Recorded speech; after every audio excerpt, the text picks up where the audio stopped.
This is The Long Road to Publishing, the podcast where we hear from authors who have traveled a long and bumpy road to publishing their books. Whether you're just starting out on your own writing and publishing journey, or if you're all too aware of the many possible detours along the way, this podcast is for you. I'm your host, Eva Langston, author, writing instructor, and creator of Eva's newsletter for writers on Substack. Thank you so much for coming along on the ride.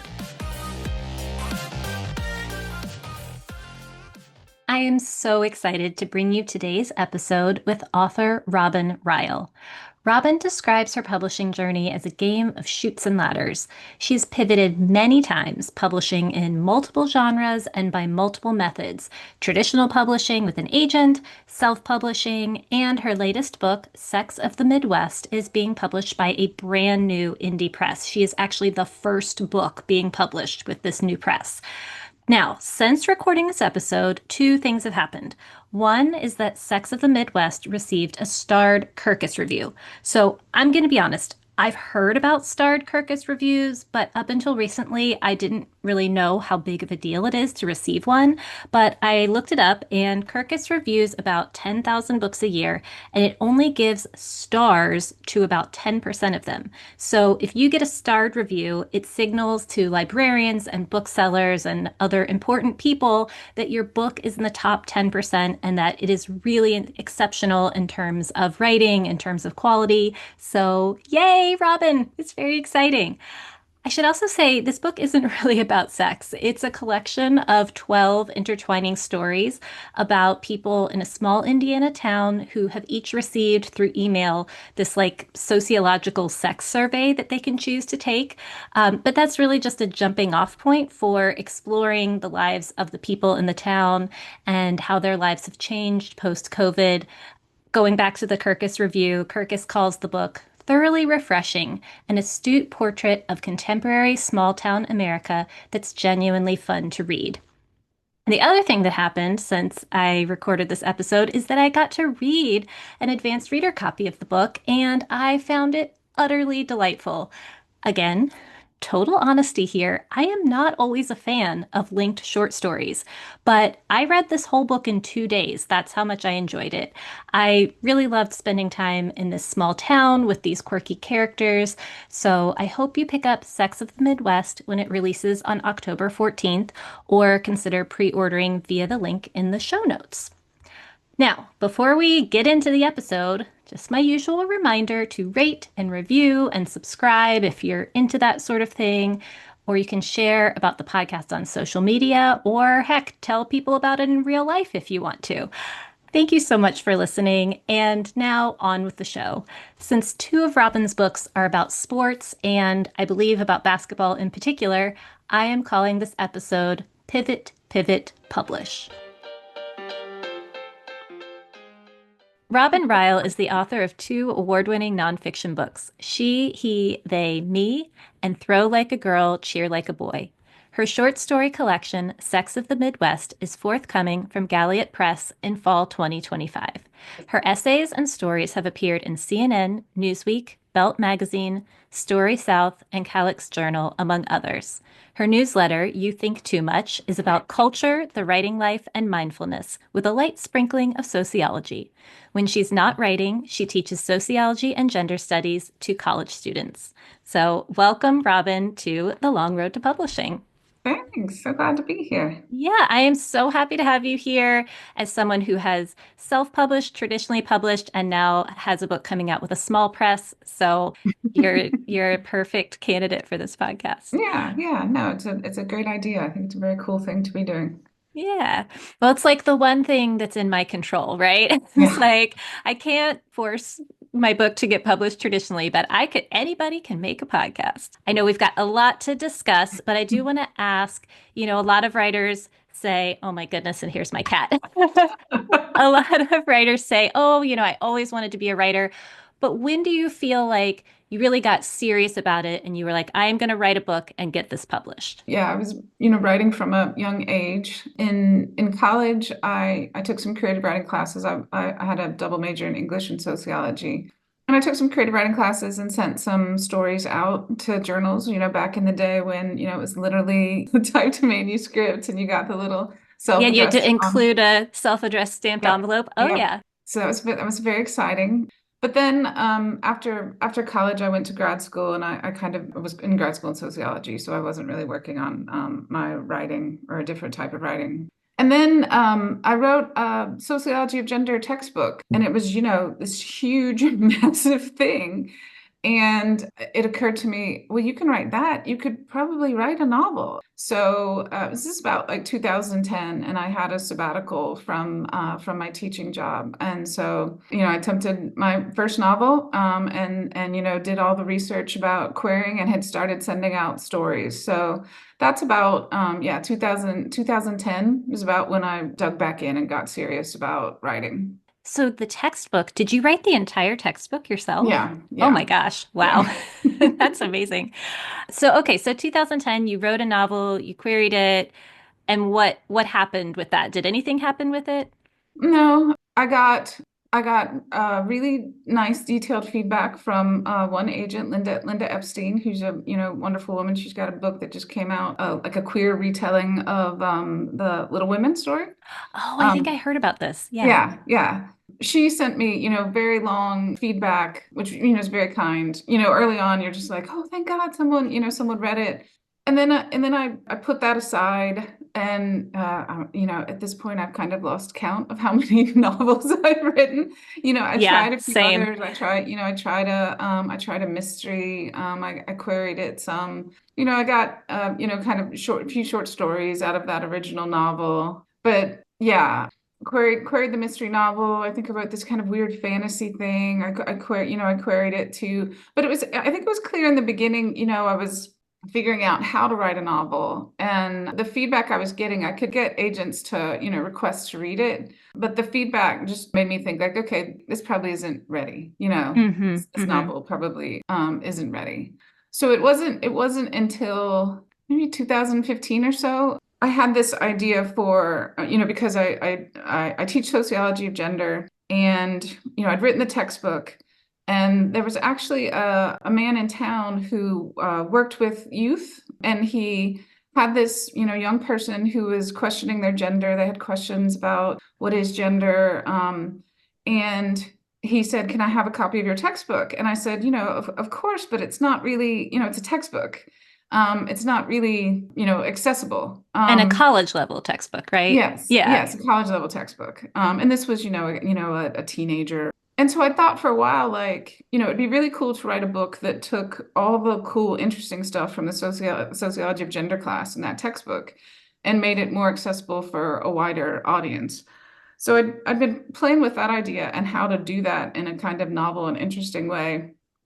And I had this idea, when I was young, I read the Choose Your Own Adventure books. Mm-hmm. And so I thought, well, what if you did a nonfiction book about gender that was written like a choose your own adventure? So it kind of Oh, starts I out love it. and you can follow these different paths based on, what kind of society or culture you're born into and how it conceives of gender, but then, all the different kind of permutations. And so I had that idea and wrote up a book proposal. And this was back in the days of, the MSWL manuscript wish list hashtag on Mm-hmm. on Twitter. And so, I was, paying attention, looking for what agents were looking for. And there was an agent who was looking for more young adult nonfiction. And I sent the book, queried him, sent the book proposal, and almost immediately he wanted to talk because it was right in his wheelhouse. He was doing a lot of stuff with LGBTQ plus books for kids. So that's how I got my agent, was actually for a nonfiction project. Interesting. There's so much I want to unpack here because Okay. you were writing adult novels, right? And querying them. And then you did this huge pivot and you were like, okay, let me write this YA nonfiction. And that's how you got your agent. That's so interesting. I did want to say, so the manuscript wish list that you mentioned, I do think they've moved to Blue Sky now. Okay. So Yeah. if Yeah. yeah, if people are looking for that, I don't know how active. I guess it's still building. They're trying to build it back Yeah. up to what it was on Yeah. Twitter. But if listeners out there are looking for an agent, you can go on Blue Sky and Yeah. look for the hashtag MSWL. Yes, yes. It was So, very helpful.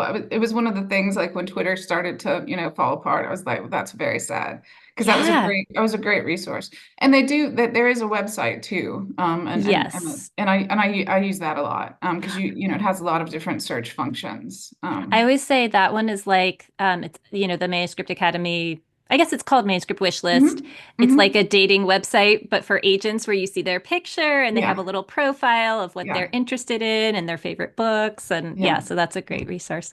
And then I was going to say too about the encouraging rejections from agents. I feel like that is like what kept me going for so Mhm. long too in the querying process. Yeah. Yeah. But okay, so then you got your agent for this YA nonfiction, which you had just had the proposal for. Mhm. What happened then? I am curious about that. Do you go on submission to editors just with the proposal, or do you write some of Mhm. the book first? No, you go on submission with the proposal. So, my agent and I, fine-tuned the proposal a little bit, and then he started sending it out. It's kind of the nice thing about nonfiction. If it's something you're interested in, you don't have to commit to the whole thing. You write, somewhere between two to three sample chapters to give them a sense of what the actual writing will look like. But, yeah, you don't have to write the whole thing. That is nice. And so then he started sending it out. But here's the other twist. The young adult imprints, we couldn't get them interested. I don't know exactly if it felt, I mean, it talks about anatomy, so it uses anatomical language. I don't know exactly what happened there, but we ended up selling it as just an adult to source books. Really Yeah, yeah. interesting. It's very interesting because now, you go to the bookstore and there's just, there's tons of books about transgender issues and LGBTQ and queer. But it was pretty early on. There wasn't a lot in the market, especially that addressed transgender people and transgender issues. So yeah. Hmm. Do you feel like even though it was published as an adult book, it sort of got into the hands of a lot of teens Oh that yeah. needed it and was sort of Yeah. marketed that way? That's Yes. good. Well, Yes, that's I heard from I think she was a middle school librarian, and she said your book is one of the most popular books that gets checked out in our library. And I was like, Oh, yay. that's Yeah. awesome. Okay, so then you sold this book, and Source Books is like a pretty big indie publisher. Yeah. Is that I right? think at the time they were like maybe number 10, like for, in the, list of biggest publishers. They've gotten a lot bigger since then. They bought Red Hen Press and they bought Oh, okay. Entangled Publishing. So yeah, so they've gotten even bigger. It was a really good fit because I think their tagline at the time were like, books that matter. And they were very into kind of social justice, social conscious. I don't know if this is still true at the time, like almost so the founder is a woman and something like 90% of their employees were women. So yeah, it was a really good fit. They got behind the book. I felt like they had a pretty robust marketing plan. Yeah, Okay. it wasn't one of the big five, so I don't know exactly how that would have been different, but What happened after that? So you sold this nonfiction book, and then did your agent want you to write another nonfiction, or did you have ideas of what you wanted to do next? yeah, I wrote another proposal for a book that was about gender and race and sexuality through the lens of sports. So I also teach a sociology of sport class. And, again, this was like they're fascinating things to learn about things like race and how it's socially constructed, that sports is kind of the easiest place to see that. Or I always found with students, if they struggled with the idea that gender isn't real, if you could walk them through how gender testing in sports works, and that whatever test they come up with, it doesn't work because there's variation Mm-hmm. in terms of people's biology. So I thought that would be kind of cool. So I wrote that proposal, and we did sell it. We sold it to Rowman and Littlefield, which is kind of it's not a university press, but they tend to publish kind of academic type stuff. They don't place books in bookstores, and that was my agent passed me along to a different agent in the agency for that because he wasn't really interested in sports. Yeah. So we sold that, and this is the this is the thing about about agents. I mean, obviously, I thought of myself for most of my career as a fiction writer, but that wasn't Right. what he wasn't my agent for, for fiction. It was two nonfiction projects. And at that point, he had stopped doing any adult fiction. He was just doing everything he was doing was young adult and middle grade and kids. So I wrote, I think like I wrote one young adult novel and gave it to him. And, he gave me some feedback, but he kind of said, I can't, you're welcome to try and revise this, but I don't know if I can sell this because it wasn't at that point. And, this is like the market. It was kind of a retelling of like Ferris Bueller's Day Off, like with a female main character. Oh, I like that. And yeah, I did too. And he said at that point, a lot of the young adult stuff it was more high stakes. Like if they're not gonna like die or be murdered or beat up, it's not. And there was a lot of fantasy, and this was just contemporary. So I decided not to rewrite that. And then I wrote another young adult novel that was what became Fair Game, the one I self-published, which I thought, I'm like, it's got a hook. It's a girls basketball team challenges boys to, a game. And so it's got this, drama. Will the girls win? And he didn't want that. And Well, I guess he um, doesn't like sports. he So, doesn't like sports, but the other people in the agency weren't interested in it either. And so at that point, I had a writer friend who her agent, she was like, she started looking at young adult now. Do you want to send it to her? And it was kind of messy. Like there wasn't, I had to say to him, I think these are the things sometimes that writers don't, that, there's not resources telling you how this works. Like, so I had to like email him and saying, so are we done? Like, like it wasn't clear exactly, what had happened. Like, I have to send this kind of email that's like, are you my agent now or anymore? yeah, And, well, that's confusing because it's like you had sold one book with him, then the next book he'd sort of passed you along to a colleague and it had sold, and then the next one he's like, I don't like this, or he said, I can't sell this, and then the next one yeah, he's like, I don't like this. So then you're like, what's yeah, happening? yeah, yeah, But yeah, I yeah. do So think, did you feel like when you signed with him, was there a part of you that was like, he doesn't represent, some of the things that I might want to write? And was that a concern, or were you just so excited to have a bite? yeah, I was really excited to have an agent. And at the time Yeah. he was still representing adult fiction. Oh, And okay. then that changed.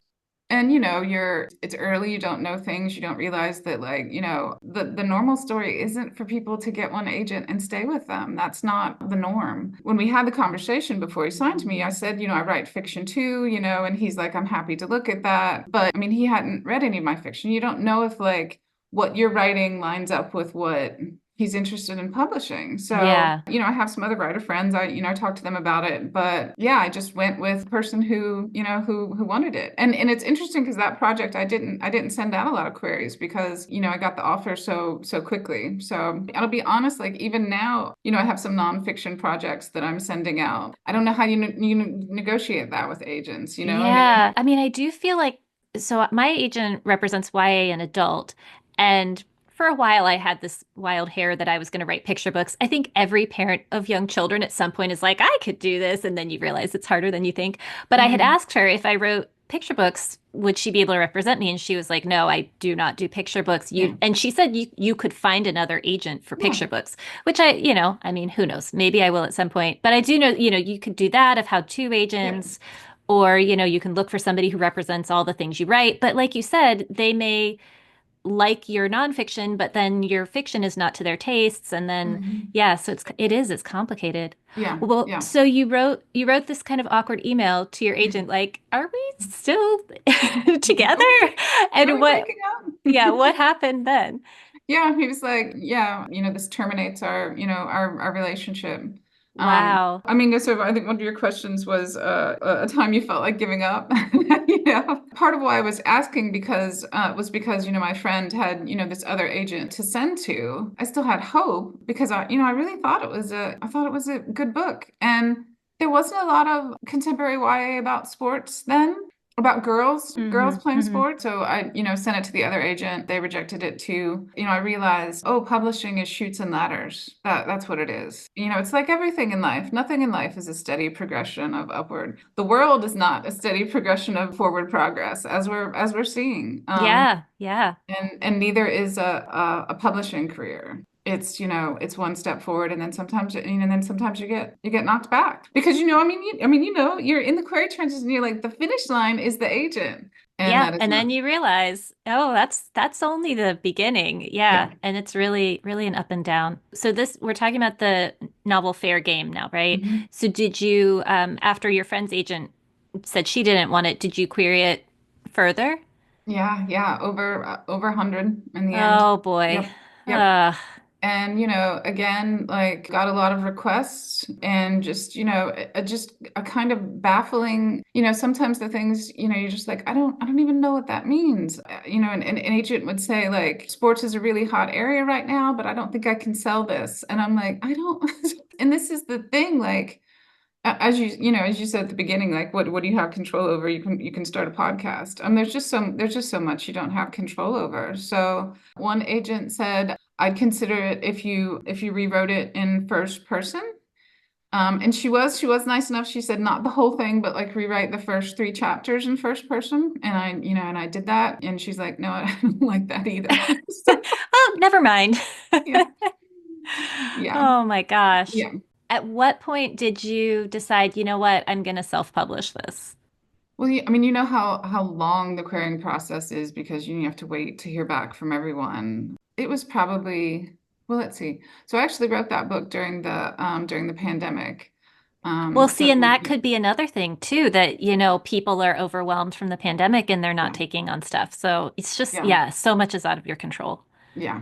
So I wrote it in 2020, probably querying for, a year and a half, 2 years. And then at the end of that, I just felt it was as an important story. There's these ideas in sports that girls just aren't as good at sports as boys. And I'm like, I really want girls to have access to a story that challenges that.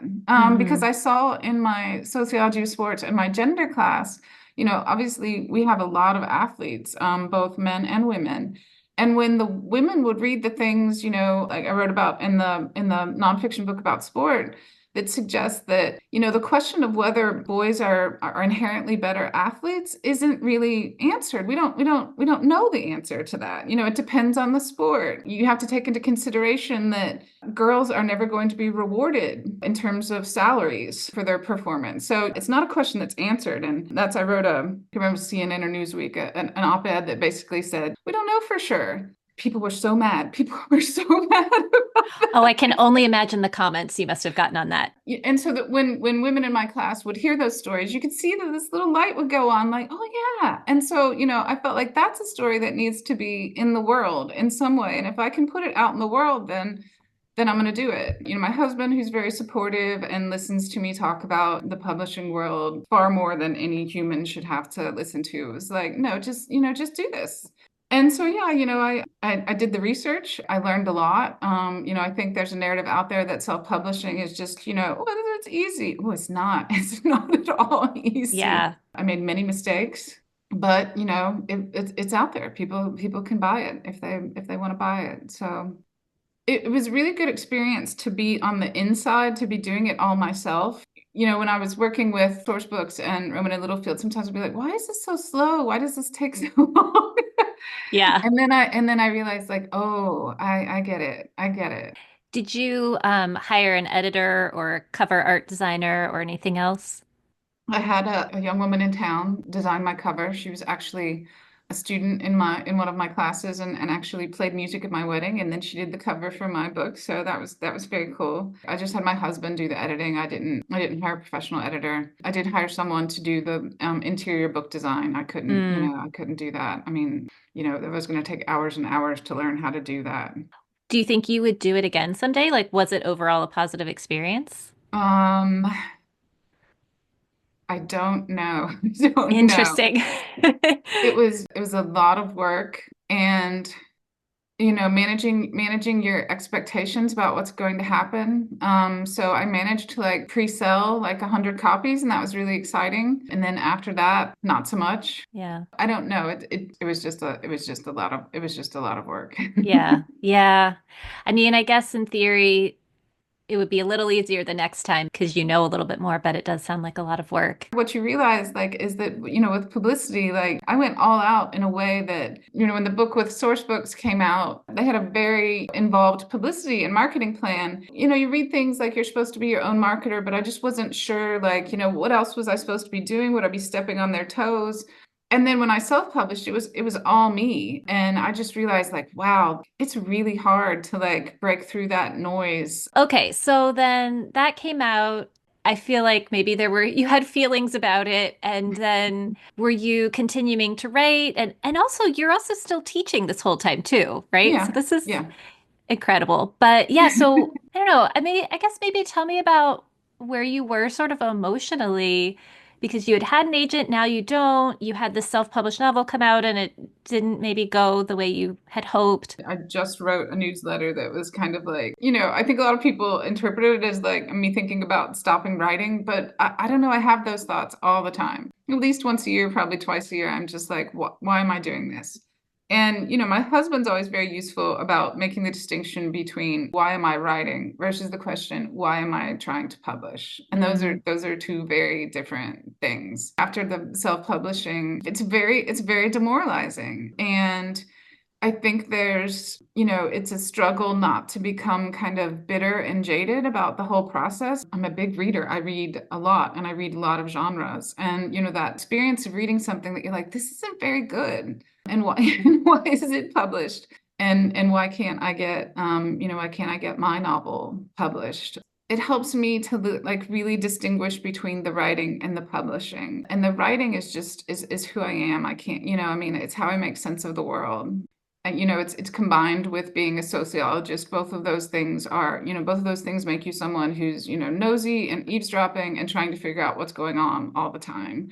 And that's not going to stop. But the publishing stuff, I don't have any control over. And it's not, you have to really tell yourself that it's not about you and your writing. I wrote a post. Publishing isn't a meritocracy like we want to believe it is, and I think a lot of people in publishing do believe it is, but it's not. Talented writers don't get published, and that's like crushing. It's yeah. crushing. But it's true that there's kind of both a dismay and a comfort there. You can work as hard as you want, and you can be really good. And sometimes it's definitely sometimes not going to turn out exactly the way you wanted it to. That's not you. I feel like it's both, like you said, it's both upsetting, but also making you feel better at the same time. Yeah.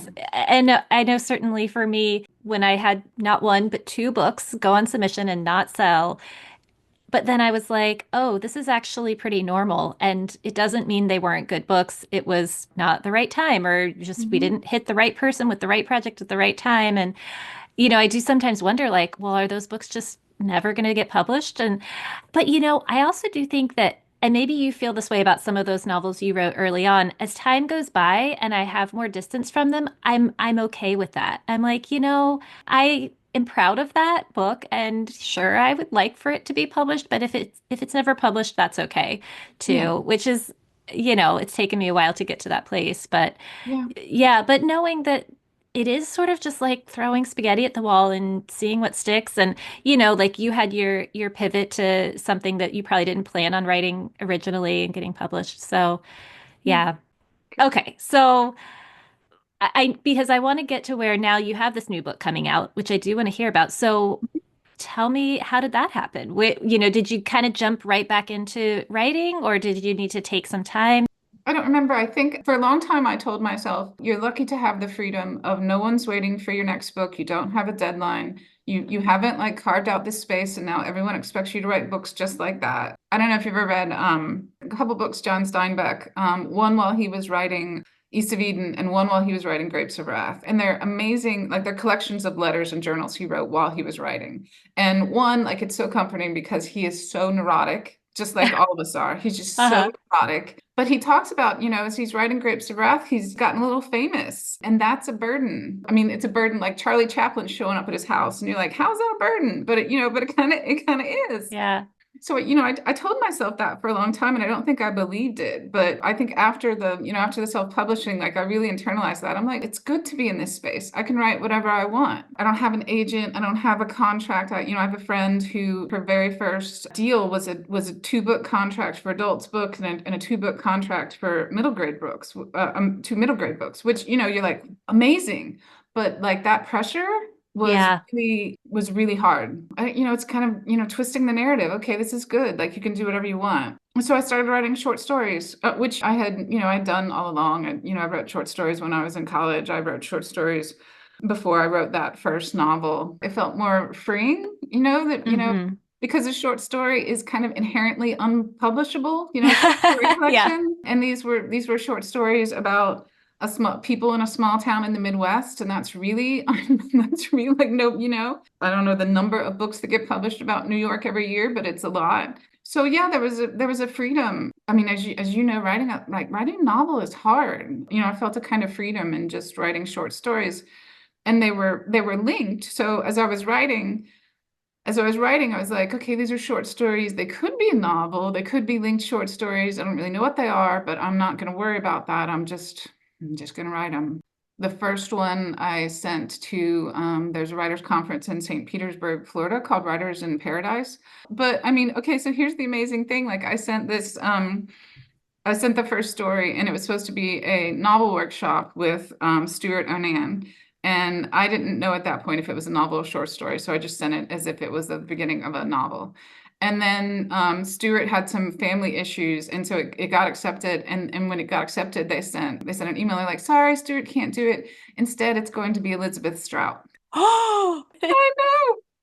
So yeah, she is my favorite writer. Olive Kitteridge is, I can't remember if it actually has a novel on the title, but people think of it as a it's novel. linked short stories though, It's right? linked short stories. Yeah. It's not a novel. So yeah, so that was a boost after the total, demoralizing, like querying a novel, self-publishing and it kind of not working out. That getting accepted and then being able to workshop it with Elizabeth Strout. I sent it out. I had that story. I was kind of working on some other stories, but I kind of felt like that first story was just, I'm like, okay, this is really good. Like this is some of the best writing I've ever done. And I sent it to, I think it was a craft first pages novel contest, and it was it got an honorable mention. So, it didn't win. And the people were really enthusiastic about it. So, those little things, I'm like, I'm over here in isolation and I think this is great. And I actually like posted somewhere on social media, like, I think this is the best writing I've ever done in my life, and I don't think it will ever be published because it's these weird little stories. So I kept working. I actually the next year at Writers in Paradise, it was Stuart Onan again. So and it was a short story. So I got to workshop with him a different story in the collection. He actually is blurbing the story, so that's very, Ah. very cool. And so I just kept working on them. In the workshop with Elizabeth Strout, she talked about, you have to have confidence as a writer, and the confidence comes from believing that you're the only person who can tell the story. And I'm like, yeah, these like about this little town in southern Indiana. And so I kind of committed myself to, write enough that will be a collection. And I was sending them out individually, but also sending them out kind of half and half. I would send them to, contests, and to small presses. And then I'd send a few to agents, agents who said they accepted short story collections, or I would send, because, Stuart at the writing workshop, I said, what should I do? Should I send this as a novel? And he said, yeah, just call it a novel. Yeah. So I would query it to agents as a literary novel. Yeah, I got some requests. Some agents read it, but I really at that point I wasn't wedded anymore to traditional publishing. Mm-hmm. And a part of me was, and this is, like the emotions, like, you have an agent, you lose an agent, and you're just like, do I want to go through that again? Right. Yeah. So I think the benefit of everything that had come before is that I was much more open to like whatever happens. I love these stories. I don't, even as I was writing them, I thought it was a long shot. So if they get out there at all, I'm happy. And so I think I must have seen something about Galiot on Substack. And they have this really great submission process where you like, they have so many appointments each week. And so you apply for an appointment and then you query. And I think that's a great Oh, I strategy love for, that. Yeah. yeah, yeah. So And then then they you can promise know you, this is the time when they're going to read it and get back to yes, me. yes. Interesting. And so they can promise you that they'll get back to you much more quickly. I was sending it to all kinds of small presses. So I kind of looked at, I'm like, okay, they're new. I like this process. And so I queried them and it was just the query letter and they got back pretty quickly. Can we read the first 50 pages? And then, can we read the whole thing? And then Henry was like, can we talk? And, at that point I was like, oh, what does, you never know, like, what does that mean? Yeah. And she asked me a couple questions, and I had done more research about the press at that point. Asked me a couple questions, and she said, "Well, if we'd like to publish this." And yeah, I was just like, Yeah. The thing you claimed was unpublishable. The yes, universe proved you wrong. yeah. Well, I guess let me ask first about the book itself. It starts off, everyone in town gets a survey about sexual behavior in a small Midwestern town. And so the through line of that survey kind of goes through the stories as people, take the survey or they don't take the survey or they're thinking about, what is this survey? Where did it come from? So it's sex of the Midwest, but if you're looking for a lot of sex, there's not actually a lot of sex. It's more about, belonging and love for place. I love it. And then I do want to talk a little bit more about the press because I think I also learned about them on Substack. I know they're fairly new, and I know that they are trying to do some things differently to address some of the kind of issues of traditional publishing. So, do you want to talk a little bit about what your experience with them has been like, Yeah. or what the press is like? Yeah, so Henriette and Anjali are both writers themselves who have been published.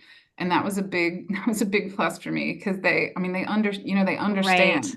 They're using on-demand publishing instead of, and so instead of doing a huge print run, the books will be on demand. I'd never really thought about this. It's good from a perspective of being willing to take risks because, the big publishers, like, you have to invest the money for like a, 6,000 or 10,000 or whatever print run. And now though you've invested that money and you want to get that money back. So it makes you kind of risk averse. Hmm. So it allows them to take more risks. But I also hadn't thought about and they write like the environmental consequences of printing all these books that often end up getting destroyed. Yeah, I know yeah. when for my self-published book, you have the option if it goes to bookstores or book festivals and then they send it back, they can send it to you, but there's all that shipping cost, or they can destroy it. And so, I had all these books that went to bookstores and no one bought them, and so they went back and they just get destroyed. So it allows them to take bigger risks, I think. And then they really, have done a lot of thinking about, how do we sell books? And that's one of the interesting things, like as I've followed publishing, my experiences with, being told things like, well, there's a market for sports, but not yours. You're just like, what is happening? It seems that publishing doesn't, publishers don't know how to sell books. Yeah. And you're like, well, that's a basic thing. You should know how to sell books, but they don't seem to have figured that out at all. I don't know if you followed, there was that weird one of the publishers gave some influencer all this money to go on a world cruise and read a book, but he wasn't a reader. Like I don't even think he read. No, I I didn't mean, hear about that. yeah, I mean it's just weird, yeah. So Henriette and Anjali are trying this, trying to sell books not just in bookstores, but the idea is they have these cool antique typewriters. And so they tried this model. It'll be in like a coffee shop or a boutique hotel. And so it's this kind of interesting object, but then it has like a scannable QR code that takes you to the Galiot website. And then you'll be able to either download a copy of the book or, buy a physical copy of the book there.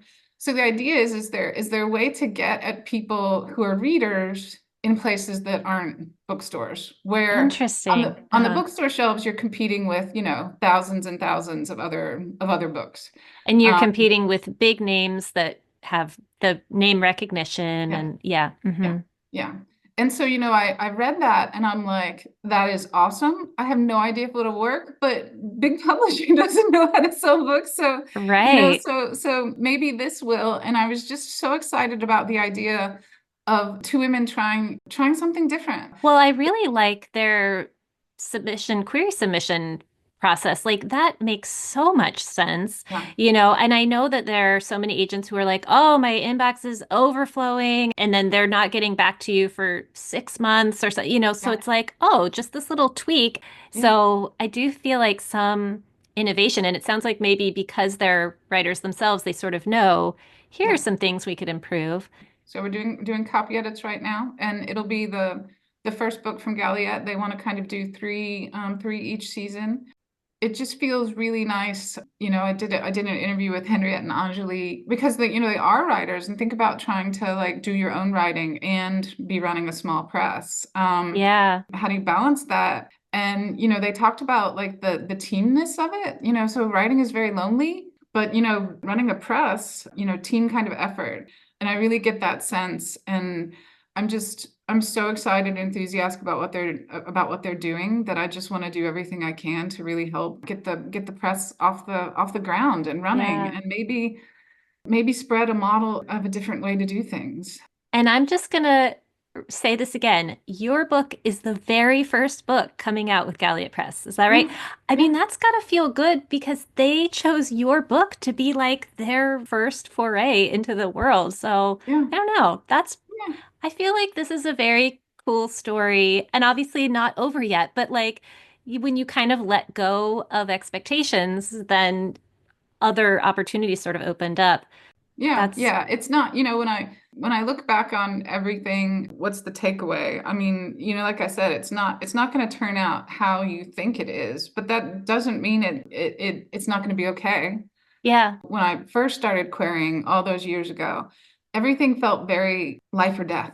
And it's not. I mean, I'm a person who's lucky enough to have a job that provides space for me to write, and I have financial stability. So I'm not going to starve if I don't sell this novel. So there really, it really wasn't a life or death situation. It just all felt so serious. I remember like going over every single line in the query, like if this sentence isn't right, I'm never going to get published.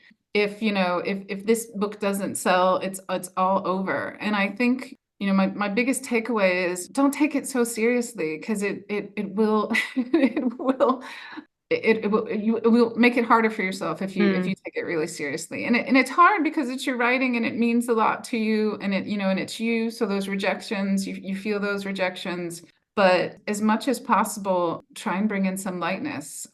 Yeah, it'll be okay. I don't want to say treat it as a game, but have a sense of, I don't know, reduced consequences, or just Well, I feel like so much of this whole writing and publishing world is a balancing act of like, yes, take it seriously because it's your art and it's your work and it's important to you, but also don't take the publishing part too seriously because it's not in your control and there's so much yes. weirdness that goes on.